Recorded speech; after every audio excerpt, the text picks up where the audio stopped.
the women's only institution and one of the Asia's largest women's only institution, which is located in Tiruchengodu, that is Tamil Nadu, India, and join hands with ZillionCubes Learning Foundation, Coimbatore. And today the session is about the entrepreneurship, and the humanities between the entrepreneurship. And today we have a great speaker who is from US. She is basically an Indian, settled down in US in Dallas, Texas, and she is going to give the session and enlightenment towards entrepreneurship, being a women entrepreneur. So let me come back with the guest introduction. So now I hand over to Dr. Mohana Sundaram. Over to you, sir. Sorry about just a minute, sir.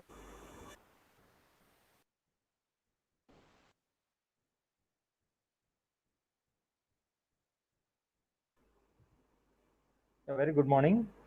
Very good morning. I request Shanjali of second MBA to tell about our WIMS. Success consists of going from failure to failure with a loss of enthusiasm. A very good morning to everyone present here. It's my great privilege to warm welcome all the dedicated to international webinar, the human factor, entrepreneurship growth and competitiveness.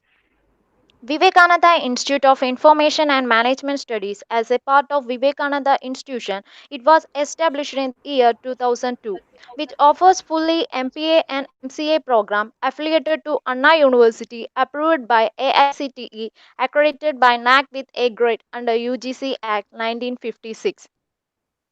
The key features of the college are state-of-the-art of infrastructure, well-furnished classroom with advanced teaching and learning aids, well-stacked library with e-journal facility, large collection of national and international journal, free transport facility, devoted, committed and experienced faculties supporting excellent academic growth.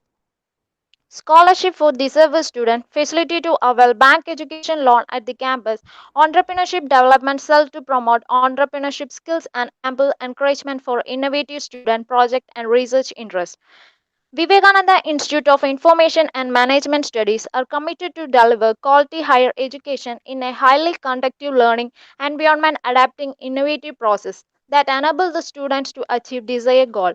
I hope this program will be great successful and it will very useful. Thank you.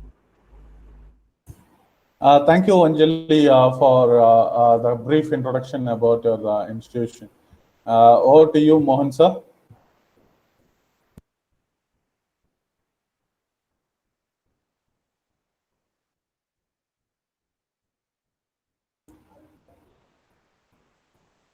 Okay. So let me introduce about the speaker of the day. Speaker of the day, Nishidha Kumaresan, who is an entrepreneur, founder and CEO of Forbes Technology Council, growth strategist, mentor, startup investor, Entrepreneur 360 winner, celebrating the best entrepreneurial company in America. And she is a founder and CEO of Pioneer Technologies, INC, in Dallas, Texas. And she is an IT professional with over 15 years of extensive experience working in the area of project management and business analysis for various Fortune 500 government and other private companies as well. Working with various clients inspired her to start up her own company, the Pioneer Technologies Inc. And her career highlights Voyage Dallas Magazine, inspiring success stories. And she received so many awards from Forbes Technical Council, Industry Era Magazine, Entrepreneur 360 winner, Industry Insights Success Magazine, and the most admired women leader in business 2019. And as a Pioneer Magazine Revolutionary CEOs 2019, and Magnet CEO Beyond Achievements in 2019. She has received so many awards for her success, and her UG, it's very proud, has UG in business management from India, from Coimbatore, and she traveled across US for her PG, and from there she has started, and she is now in US being an women entrepreneur. That's about the brief introduction about today's speaker, Nishidha Kumaresan. There is no doubt the session would be enlightening one for the, especially for the women entrepreneurs who are looking forward to come up with the entrepreneurship journey. And so, thank you so much for the opportunity which was rendered by Vivekananda Institute of Management Studies Management, the chairman, the director, Sairam sir, and heads of the department MBA and MCA, and all students. And I also warmly welcome all the participants who always come up with the full josh whenever we come up with such a session. And next 1 hour would be the great enlightenment for everyone.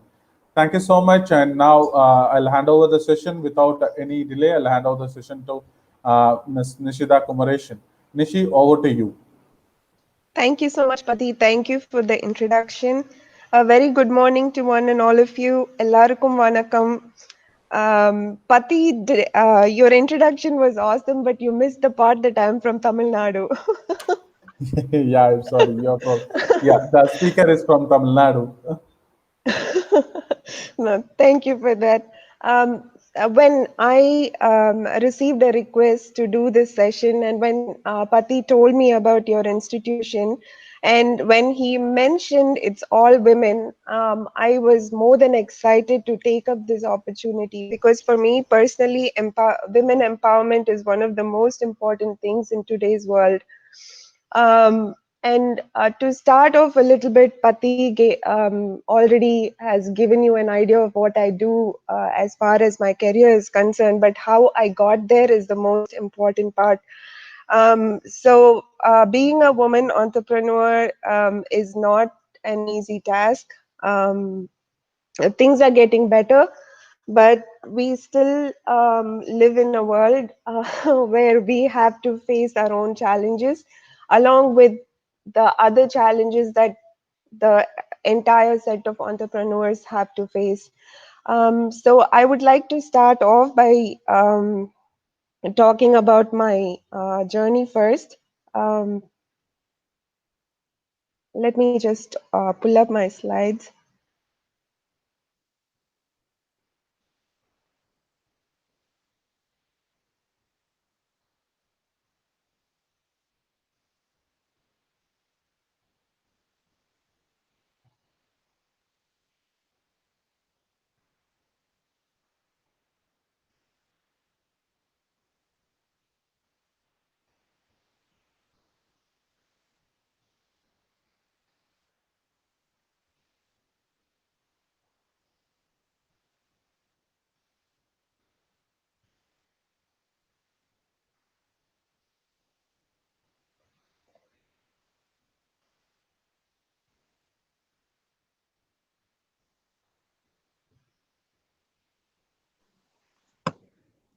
Ati?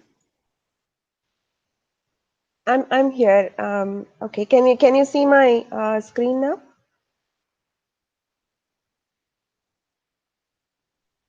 Yes, ma'am. Visible, ma'am. Visible. No issue, ma'am. Okay.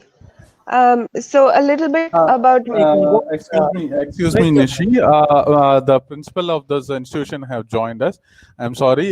Before getting into the presentation, he would give us a few words, if you don't mind. Okay. Yeah, sure, no problem. Hello. Good morning, ma'am. How are you, ma'am? Good morning, sir. I'm doing And well, so, thank you. How are you? I'm so regret to join you in the beginning itself. I'm so happy to welcome you on behalf of our chairman, the great Vivekananda group of institutions. Around 23,000 students, women students are studying. And when Pati told about you, I'm so happy that you are the right person to come and address our great women entrepreneurs of the future, and also students who are really aspiring to become an entrepreneur. So I'm so happy, ma'am, and I wish a great day ahead for you. And also I am so thankful to Pati ZillionCubes Limited for getting you for this international seminar on the human factor, that's entrepreneurship, growth, and competitiveness, the relentless execution of an idea. Maybe the last line, the relentless execution of an idea, is taken care by you. So you want to add this line? I hope so. I don't know. And because of that only, you are the president now, founder and president of Pioneer Technologies Incorporation, Dallas, USA. And I'm so overwhelmed response by your acceptance. Even also, I'm thankful for that you have accepted. And when Pati told that you accepted because you are already you are longing for addressing a gathering of women students, and particularly we are the Asia's largest women institution. So you have to make this opportunity a great platform for our women students, and also the students who are seeing you in this international webinar, ma'am. And I'm so happy. And our hope, Pati would have addressed you, like our chairman is so much particular to uplift the women students in this rural area. So he has dreamt that he want to do something great to society, particularly these rural women who are really going there and here to study the degrees. But this particular platform where he has started is a small village where he has made all the arrangements over here, and now it is standing tall in this region, and also attracting so many students all over Tamil Nadu and also India to study here, ma'am. So, and also we are we are going towards the university, and also I want your support in all the regards to make this institution a great place to write education for the women empowerment. And thank you so much, ma'am. Sure. Thank you so much, sir. It's such a pleasure being here today. And I did do a little bit of reading about your institution, but I did not know about this vision of your chairman. I really appreciate, as a woman, I really appreciate his vision, because of all the 1,000 men that doubt us, there's at least 10 of them that stand by us, and that's why some of us are here today. I'm very glad to be here. Thank you so much.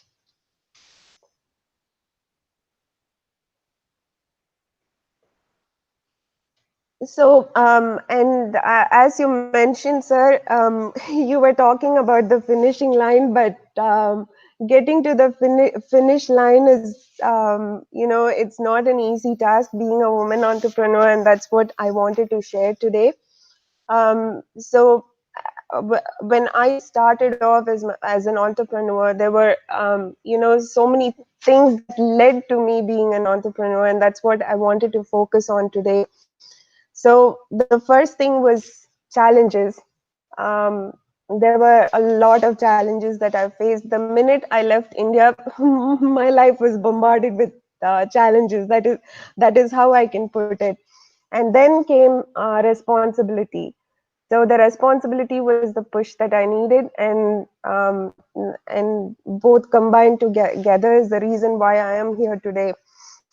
So talking about challenges, we as women, we face a lot of challenges, not because you're an entrepreneur, but as just because of the fact that you're a woman. And there are a lot of things that I faced, and right from social expectations was one of the challenge that I had to face. So when I completed my bachelor's in business management, I did not want to leave India.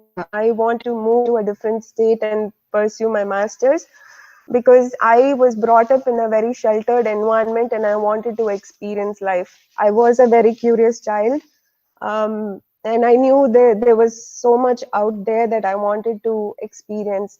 So I applied to universities in India, but then it was my mom who said, if you want to leave Coimbatore, you might as well leave the country. So I thought, okay, bigger experiences. So I was like, okay, I'm ready. And I left India. I landed here as a student. It was all fine and dandy the first couple of days, and after that, reality slowly started sinking in. I had no clue. To be very honest, I'm not going to sugarcoat anything. I'm just going to say things as they are. I had no idea when I was in India. I had no idea, how electricity bills worked, how phone bills worked. I didn't have a clue with a lot of things that goes on in a household. I had no idea about any of that. So when I came here, I had to manage all of that. I also had to do some part-time jobs, which taught me the dignity of labor. So the first thing when I said I'm going to go abroad to study, um, the society that we come from, there are certain things that have to be done a certain way. So a lot of people ask me, why do you want to go abroad to study? Why don't you find a nice boy, get married and settle down here, or get married and then go wherever you have to go? Then when I graduated, it was the economy was in the worst situation. The September 11 tragedy had just struck, and it was hard being here. We had our own challenges because we come from a different world where our skin color is completely different, and for some reason we were all looked upon as people who are not who are responsible for what had happened. So with all of those things going on, the job market tanked. There were no jobs available, and even if there were jobs, nobody was willing to sponsor a visa, and time was limited after graduation. And that point of time, again, comes the question of, why don't you find a job yet? So once I found a job and I started working, this was in my early 20s, then came the question of, why don't you get married? And then after that, when I started my business, the question was, why do you want to start a business? What if you fail? What will you do? How will you handle it? Do you think you know what you're doing? So these were all the questions that I had to face. And once I started my business and I started doing well, then came the question of, why don't you have kids? Is something wrong with you? So this is something probably men have to face as well. But being a woman, the last question is really a very personal thing. And none of these questions actually came from my family. I'm lucky that my family stood by every decision I've made so far in my life. I am very, very thankful to them for that. But then, we always try to think that it's better not to let other people affect us. But trust me, in certain situations, it does. It hurts you. But we just have to know who we are and what we want. That is the most important thing. So what I realized when all of these things kept coming up, that the only thing that I could think of and I knew for myself was, I didn't fit a mold. I didn't I always knew while growing up, I always knew I'm not the kind who's going to be dependent on anybody. So there's a saying that goes that a woman is dependent on her father in her younger years, then is dependent on her husband, then in her older years is dependent on her son. So for me, the entire aspect of dependency, I don't know. I didn't want to. I wanted my freedom. I wanted to be independent, most importantly, financially independent. And so I told myself all the time, I don't fit a mold and I'm never going to fit that mold, and it's okay with that.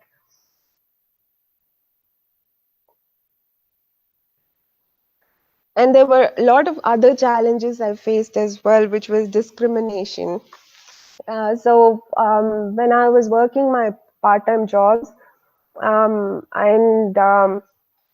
when September 11 tragedy unfortunately struck, the whole, even the co-workers did not, um, were not normal towards a lot of us. They could not clearly tell the difference, whether you're from India or you're from a different country. So there were a lot of remarks. I remember one of my co-workers even telling me that, oh, you're brown and that must be dirt. So, those are all, that is one of the comments, but there are a lot of other things that later on, when you start, your professional life, there are things that I've faced as well. But I remember one of my managers one time told me, he said, Nishi, just adapt and overcome. So for me, that was a very good advice that I learned very early on in my life. So until today, whatever comes my way, I just tell myself, okay, adapt and just overcome. There is no other option. And then came life experiences. Okay, finances. From the time I came here, I struggled quite a bit to manage my finances because, like I said, I come from a very protective environment. And to be very honest, I didn't know the value of money until the day I struggled to earn my first dollar. I didn't know the value of money, and I'm not proud of it. Absolutely not. So, as college students, um, it's very important that you learn to manage your finances right from now, which is going to really help you later on. Then came experiences with job. So after I graduated and went through a phase of finding it hard to find a job, I finally landed with a company as a business systems analyst consultant. So my job was to go to different client sites. I would stay in one location for one state for 6 months and move to another state for another 5 months, and then again move to a different state. And for me, that was a very good experience because I wouldn't say that I was excited every time I had to move. No, I was scared. The reason being that when I came here to do my master's, there were not very many people, especially girls here, who came from India to study. So every place I went to, it was hard to even find a roommate. So I had to look for places which were safe and then rent an apartment by myself, live there, and again pack up and move to another state. So it was a good experience. I wouldn't focus on the negatives of it. The advantage that I gained from moving from one place to another um, is working in different environments, with different clients, working under different managers, learning skills from them, and also most importantly survival skills, as I would like to call it, because I owned a car once I started working, so I had to drive from one state to another. So so for me, it probably 8 to 10 hours drive, and I used to start early in the morning because I didn't want to get stuck at night in some place. So there were a lot of things that was not very favorable, just because I am a different gender, but I guess that taught me a lot of things too. So with all of those things happening in my life, there was only one thing that kept me going. I always thought, okay, all of these things keep happening. So instead of sitting and wondering why is it happening to me, or why me, or any of those things, I always said, okay, I'm being taught, this is my journey to something bigger, and it's a learning experience, and that's how I dealt with almost everything that came my way. And harassment, yes, been through some of those as well.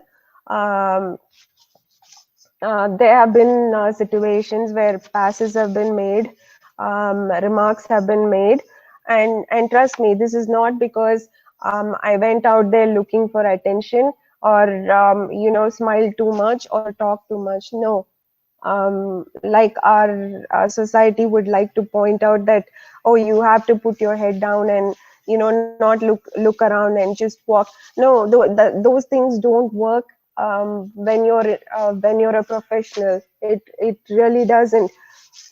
You have to acknowledge, you have to smile a little, you have to do all of those things. But by doing those things, you know there are some that some uncomfortable situations that come up. And for me, I was a very um, soft spoken person.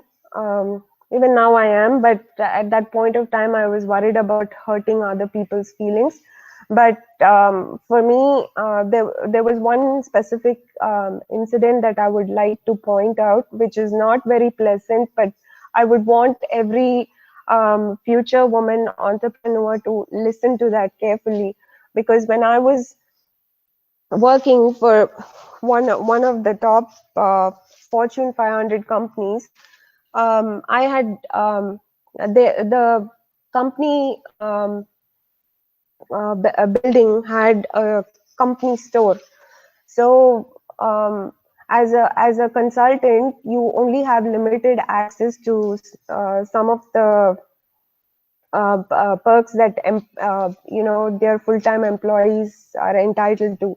So it was around Christmas or Thanksgiving time. So those times were a little flexible. So I had the opportunity to go check out the company store.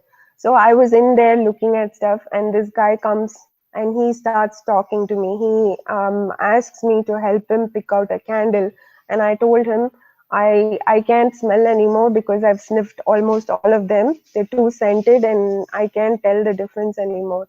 And then he looked at my badge. And it was a requirement in that company that we carry a badge everywhere we go, and we had to wear it around our neck. So and then it was not even my full name that would be on the badge. It would just be a 4 alphabet code. It can be ABCD and stuff like that. So this person quickly caught that, and he called my desk phone and invited me to a party, and said his wife is out of town and he's having a party and he wanted me to go. So I was polite and I said, I have a friend coming over. I'm sorry, I will not be able to make it. And that answer was not good enough, because he called my desk 15 times, sent me like 10 emails, and and at that point of time, I really didn't know what to do, because that was the first time I had to handle a situation like that. So the guy who was sitting right beside me, he was an American, and he was an older gentleman that used to take care of me like I was his daughter. He knew something was wrong. He asked me what's wrong. I told him.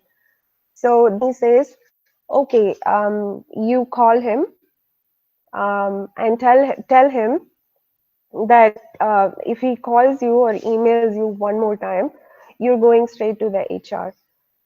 And that's exactly what I did. And after that, I never heard from him or never saw him. So, you know, at that time, because I was in a different country, I didn't face this situation in any of my previous client sites. I didn't know what to do. And I was lucky that this gentleman was there to help me with that situation. Then I told myself, I need to be bold. I can't think about what would happen to the other person, how much trouble would that cause to that person. No, there are some situations that I have to make sure that it's taken care of, because that's not something that you have to put up with. Okay, when you start a business, there's always the issue of funding. So even if you have the most brilliant idea, say, you gather all the experience, you have exposure to the outside environments, you have a very good idea, and you want to branch out on your own. One of the most important things that you always have to struggle with, which is the biggest challenge that any entrepreneur would face, is funding. So for me, funding, I wasn't in India. I didn't want to call my dad and ask him for money. I didn't want to ask anybody for anything. So what I decided that I need to do is I need to continue working my job, start my business on this side.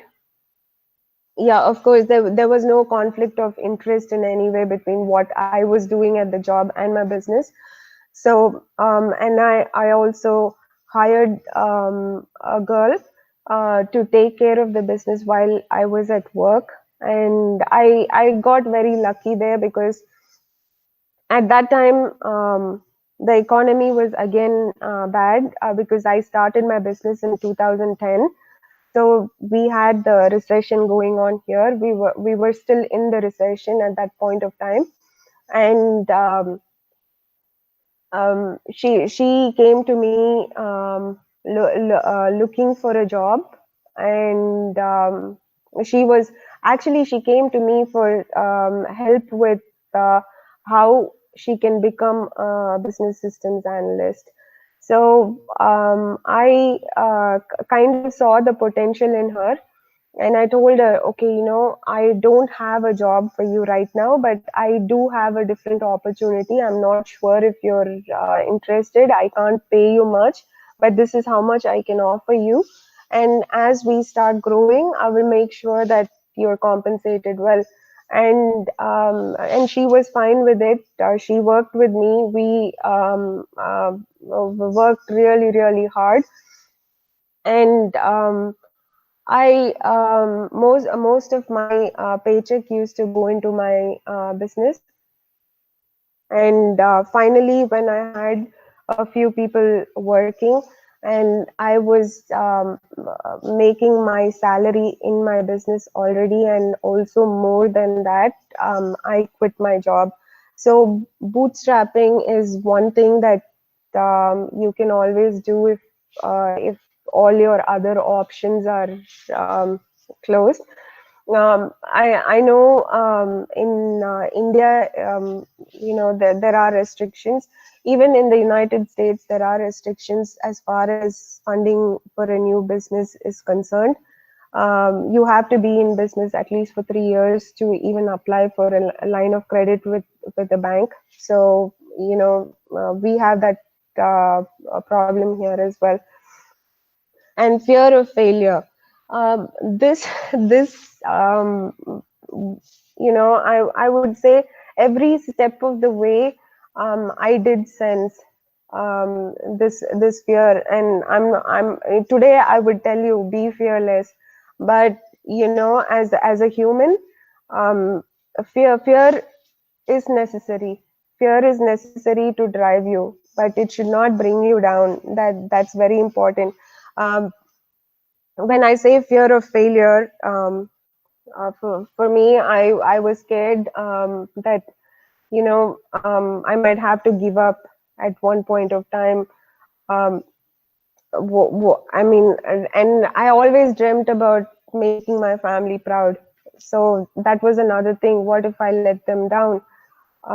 What if something happens? So those small things all is always there, nudging you every step of the way. But the thing is that little bit of fear has to be there, and it has to constantly remind you what your passion is, so that fear has to drive your passion. It shouldn't be you know, something that will drag you down and you know, put you in a situation where you're stuck, you can't move forward.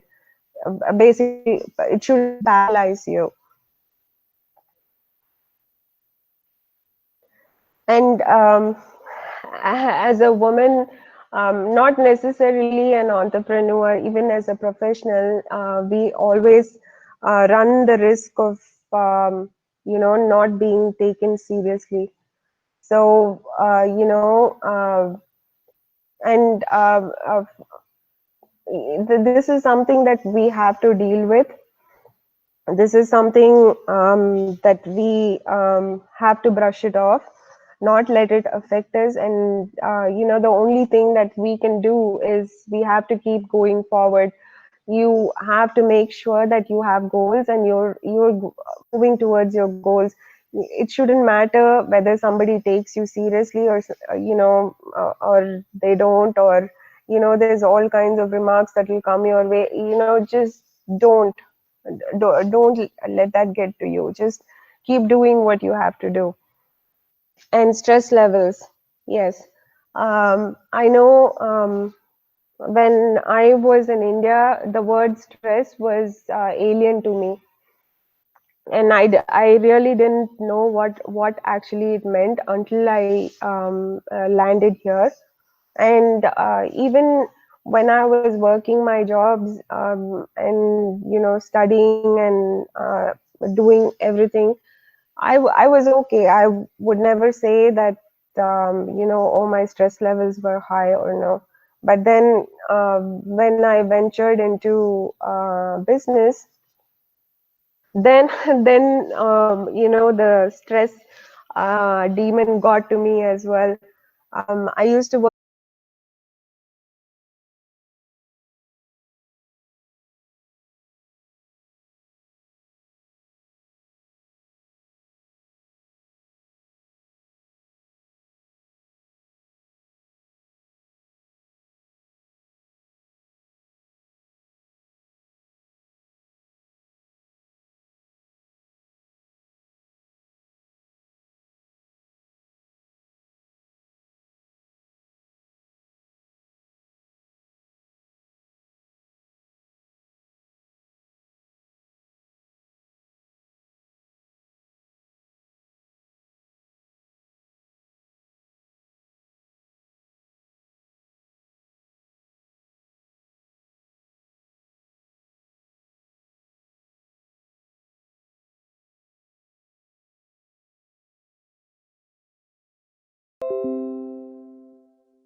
right, and I had some time. I went to India. I spent time with family, and then I came back here. It was December, and then I was looking for a job, and then my mom fell sick. So I again had to go back to India. I was there for a month, but I knew, I had a responsibility, and I wanted to make sure that there were things that had to be taken care of. So the only regret so far I have in my life was I could not stay longer with my mom, because I had to come back here within a month, look for a job, and then that time I kept thinking, okay, I have to do something more, um, and for me that situation, as difficult as it was to handle, that pushed me. So that pushed me out of my comfort zone. I was comfortable working my job, doing all the things that I was doing, but that situation just pushed me out of that zone. And there I was, okay, I'm going to start this business and I'm going to do whatever it takes. So, for some of us, we dream big, but we need that push. For me, this was the push that, that led me to my calling. So apart from that, other responsibilities, but this one was it. This one made it happen. So those are some of the challenges, and of course, the major responsibility I had, and that is what led to who I am today. So I would also like to touch upon some concepts of entrepreneurship, because without that, this session would not make any sense. So by definition, this is my own personal definition, that makes a perfect sense to me. So what is an entrepreneurship? It's being your own boss by doing what makes your heart flutter and letting fear drive your passion, thus leading to a sense of fulfillment. So, like everyone says, entrepreneurship, one of the greatest advantages is being your own boss, and doing what your heart makes,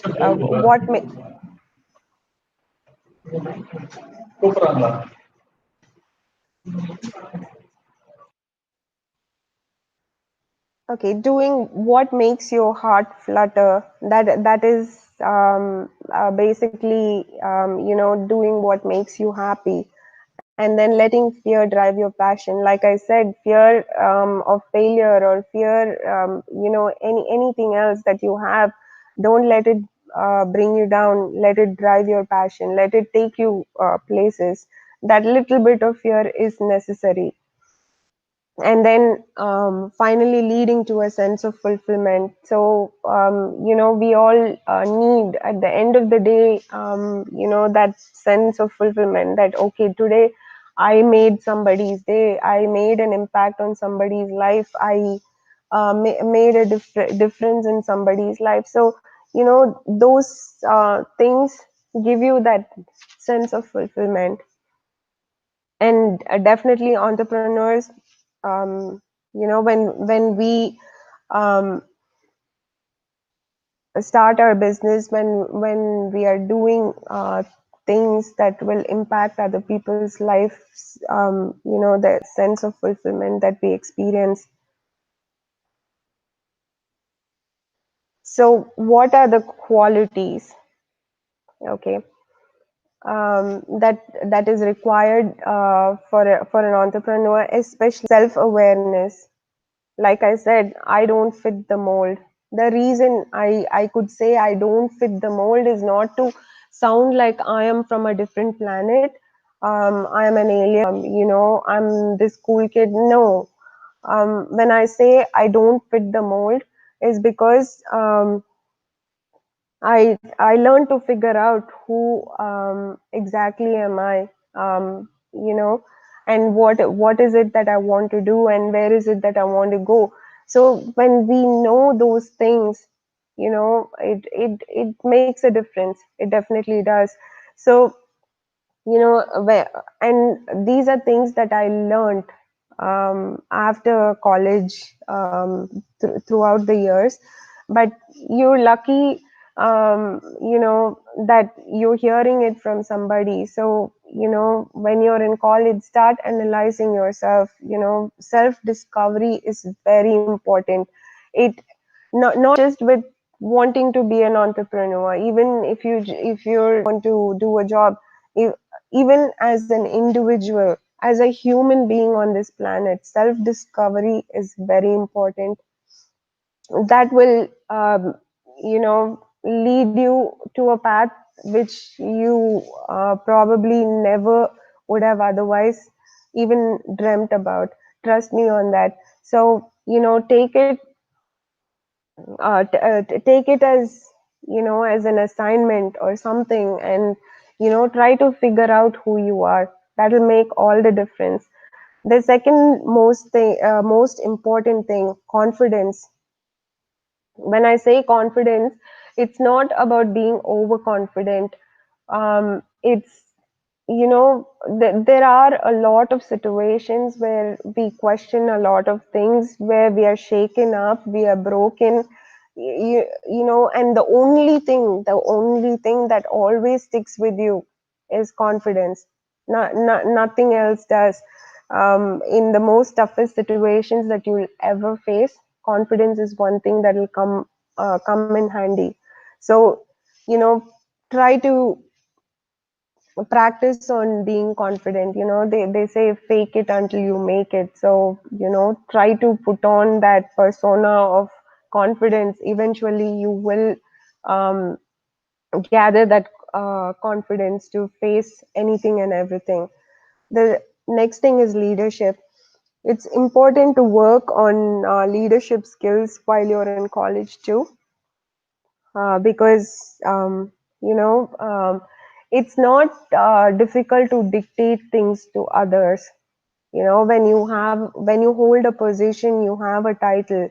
Your title does most of the work, because people will do it out of their fears of being rated poorly for their performance or whatever. But leadership is something more than just dictating things to other people, getting work done. Leadership is about being a role model. For me, even today, I always tell people, even if one person tells me that I have inspired them in some way, for me, the purpose of my life is done. So being a role model is a very there's the most important thing when it comes to leadership. It's not about getting your job done, or dictating. I can go order people to get things done. They will do it out of fear, but what is it that they learn from you? Nothing. But when you're there, you're inspiring them, you're guiding them, you're teaching them not just skills, teaching them about life. There's a lot of things that you give them. That is what leadership is. Creativity. This is another thing that's going to help you as well. As entrepreneurs, there is a constant need to be creative. Because entrepreneurship is innovation, and innovation is possible only if you have that creative thinking going on. So this is something that you need to have. Discipline.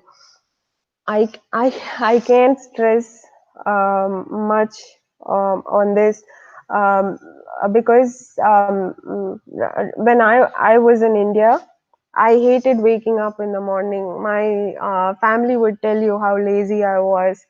I hated waking up in the morning. My high school, they started early at 7 in the morning. So my uncle used to drop me to school. So he used to go for walks every day in the morning, come back home, have his coffee, and then he would drop me to school, because the driver would come only at around 8:45. So he was the one that dropped me every day. So I can tell you those 2 years, waking up in the morning, I used to carry my shoes, my socks, and my tie in one hand, and an idli in the other hand, and not be okay with me being late to school.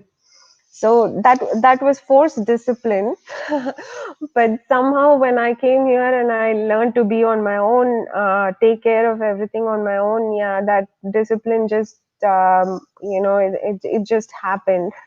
So for those of you who are like me, it's good you have a routine, you have fixed timings for everything, you go to bed early, you wake up at a fixed time in the morning, because all of those things also eventually, even if you don't learn it now, life will teach you. So I would say just learn it at your own pace, so it doesn't come bombarding you all of a sudden. And discipline is not just waking up at this time or sleeping at this time. Discipline is also about doing things properly, doing things correctly, and following a set number of rules. So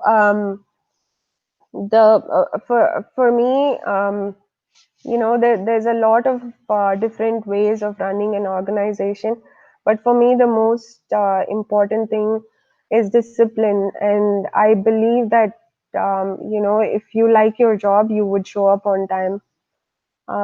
So right now, all of my employees, they show up at 9 o'clock. They go for lunch at 1 o'clock.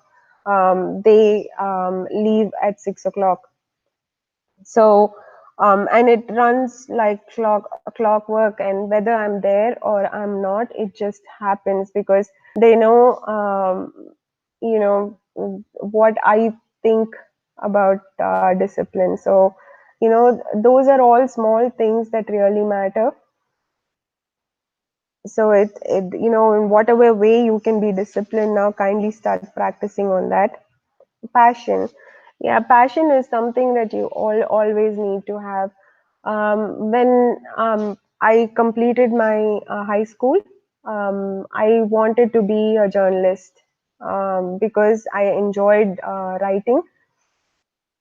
But those days, it was not a profession that was considered okay, and even safety wise, I somehow, my family did not encourage that part of it.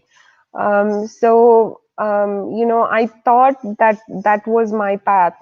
But when I enrolled in business school and all of these things happened, then I figured out that this is what I was meant to do. And uh,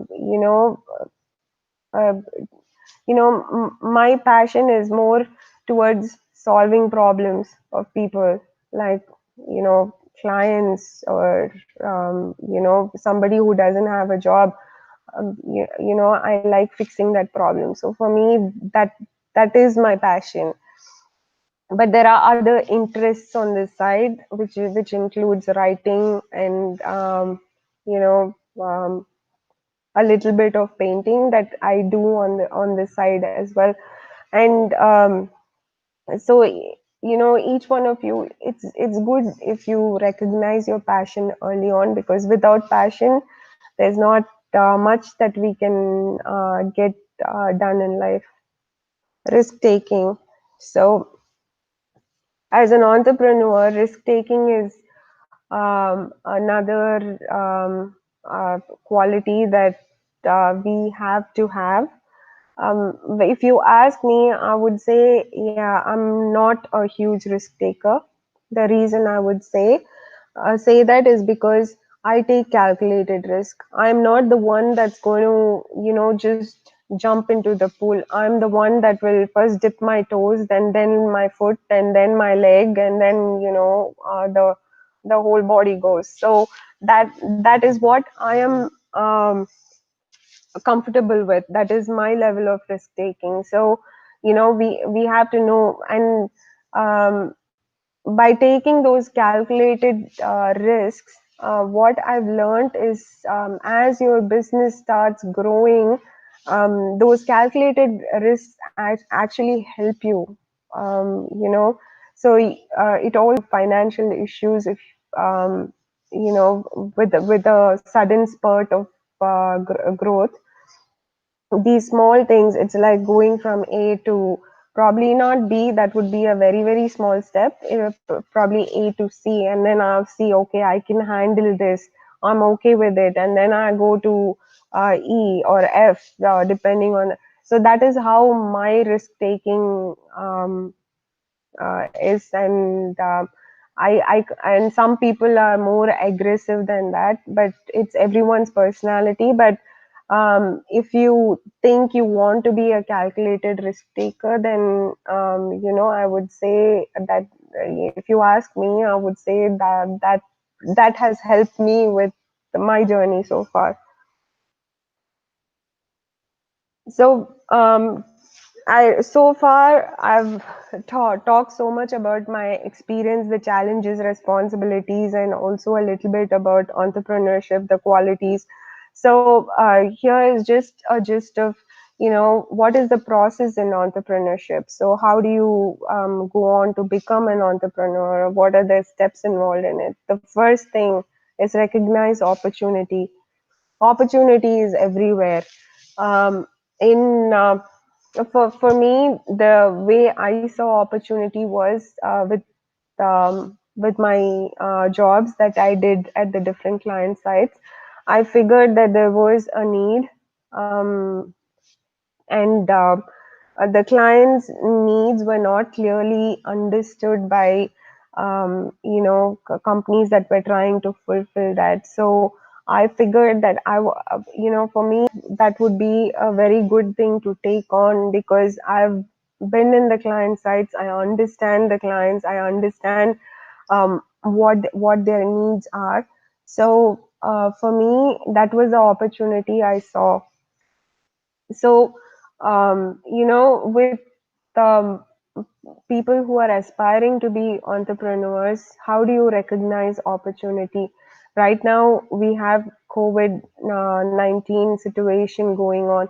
There's, look around you, there is opportunity everywhere. It can be a small business that delivers.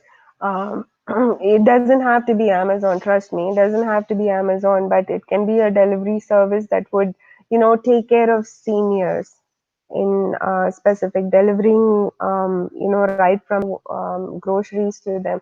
So those are all things that are around you. And another advice, I am also a cell phone user, trust me, I'm always on the move. Most of my business activities are actually done from my phone, trust me on that. And that's not really something that I enjoy doing. With the current generation, yeah, social media, all of those things, I would say, I won't say it's a bad thing. It's okay to some extent, but don't always be on your phone.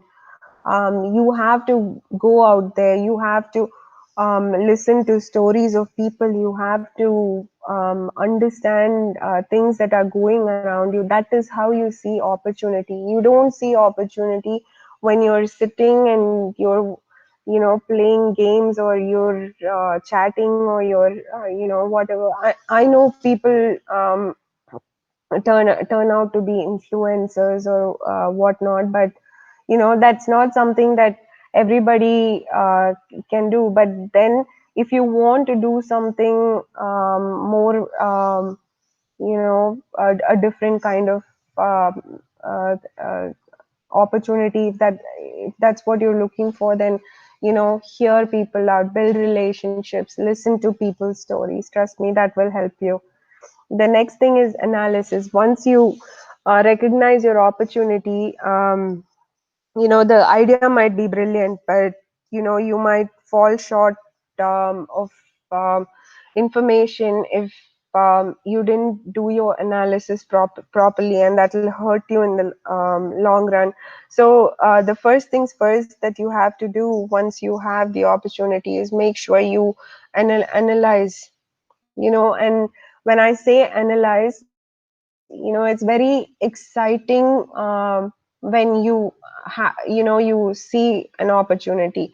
You want it so badly, but keep that excitement away for some time. Do the analysis with a clear mind and see whether it's going to work.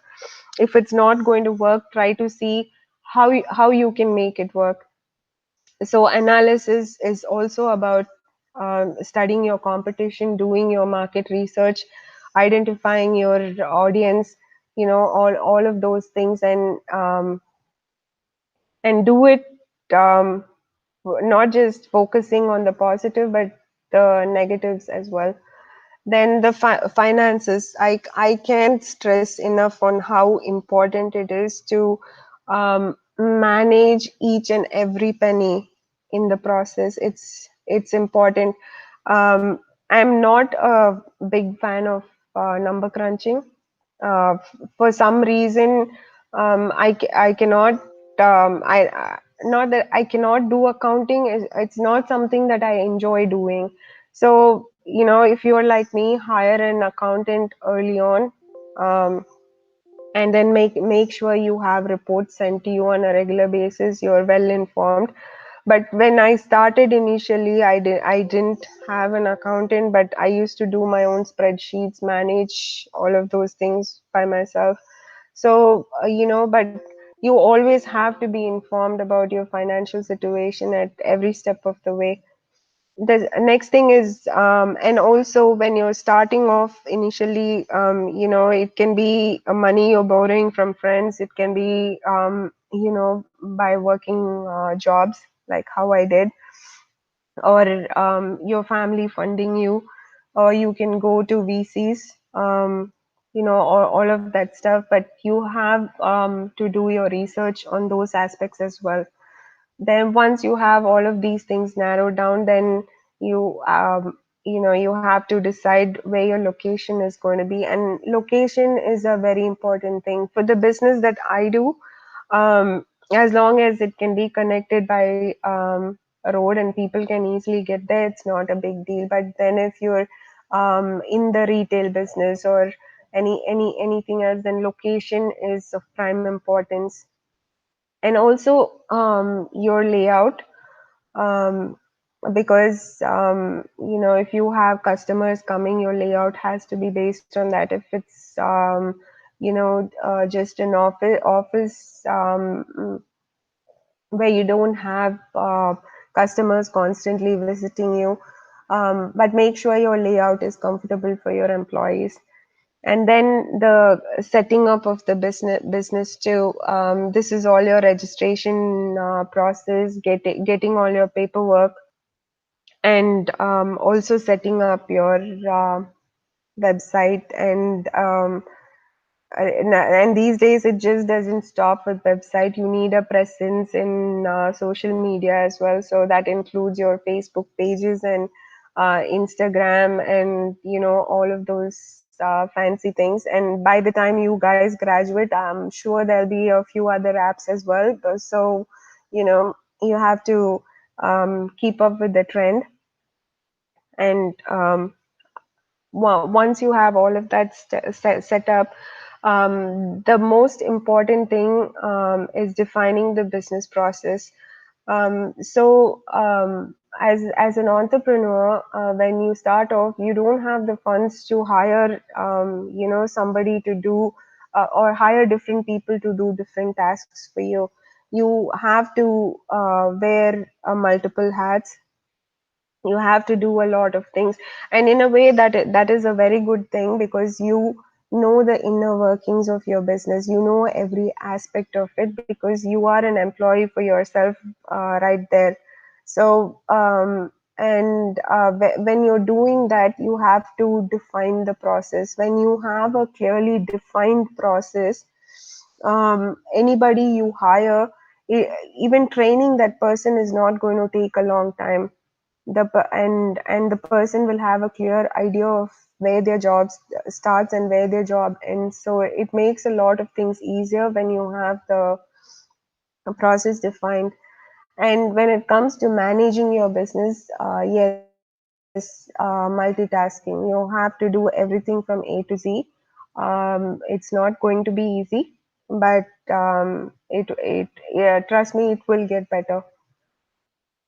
And once you have a foundation built and your business is ready for the next step, then you slowly start scaling your business. And like I said, be careful when you're scaling too, because going from point A to point Z, all in one stretch is going to hurt you financially too. So you have to plan accordingly. And then hiring the right talent. This is one thing I believe in, which is hire character and train skill. So when I hire someone, I don't really look at whether they have that particular skill or not, because I'm confident I can train them on that. The most important thing is how environment, and how are they going to keep up with the company culture.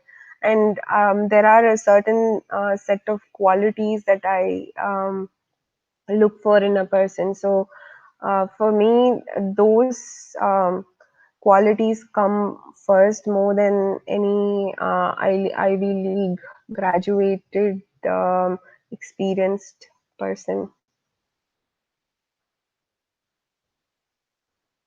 So that's pretty much what I wanted to share with all of you. Once again, it's been such a pleasure, and I hope this information was valuable to each one of you. Again, there is one important thing that I wanted to share with you guys, which is I was talking to one of my friends today, and she knows about the different speeches that I do. And today she asked me, so what time is your speech?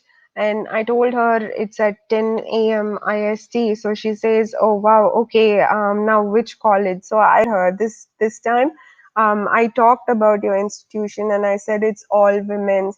And then she's like, okay, then you make sure you tell them. And I want to tell you guys exactly what she told me, and it's you know just in her words.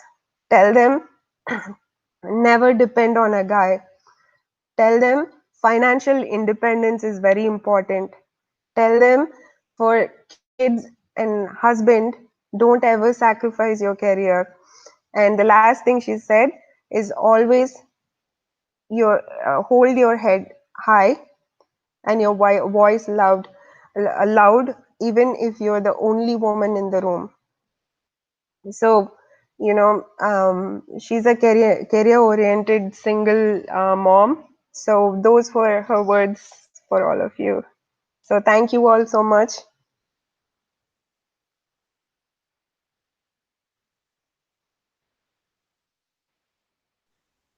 Thank you, ma'am. Thank you, madam. Thank you. Thank you. For excellent presentation, ma'am. Thank you, ma'am. Thank you so much. Ma'am, thank you so much.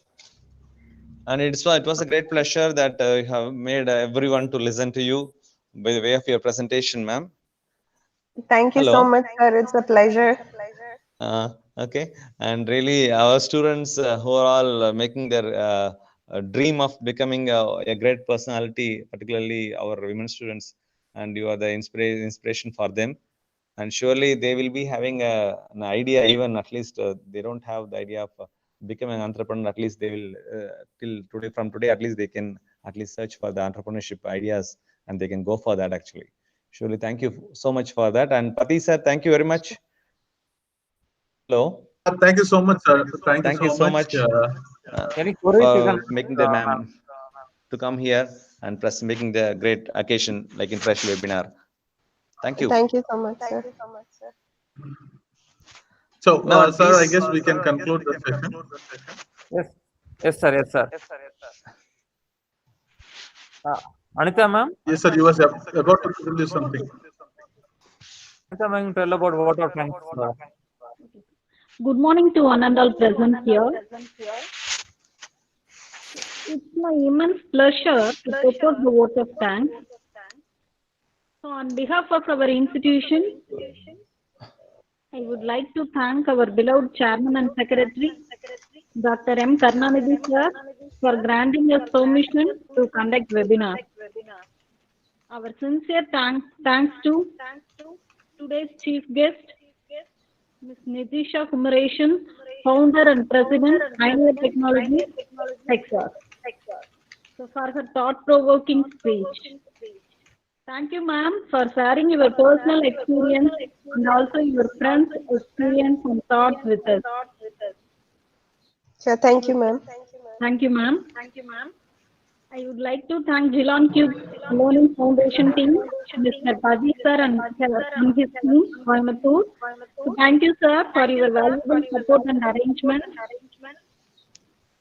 I extend my big thanks to our director, faculty, students, and other participants. Thank you, guys, for making this event successful with your contribution. Once again, thank you one and all present here. I'm Nishidha, ma'am. Thank you so much. Yes, Thank you sir. so much. And I want to add upon with this thank you message. Like we want your patronage continuously to uplift our students, and also we need your combo. Like we have to attach your company so that your expertise can be shared often like this, and you can talk to our students whenever you can wish, and you can make our students as strong as yourself, and also to make them a real competitor in the world. I wish for that actually, ma'am. In this juncture, I want to put a request regarding that. Sure, sir. Anything I can do to help, because they are the future of our country. Because we have almost 22 institutions where all the disciplines are available here, so you can have any sort of disciplines to make and groom them, and with the help of your guidance, we can make the students fraternity in a big way, and also you can provide them opportunities which will enhance their credibility also, ma'am. So with this ZillionCubes, I am thanking for them to make this event a grand international seminar. And apart from that, I have to thank them for making you to come to us, to come to the great thing to India, and from there you are addressing a great gathering. And thank you so much for that, ma'am. Thank you, sir. And I would also like to say something, sir. I always had this thing at the back of my head that, okay, I'm here, I'm doing something, I'm making a difference in people's lives here, but what is it that I'm doing for my country? Okay. So, hearing you say that, you know, you would want me to help with students in their activities and grooming them, I can definitely do that, sir.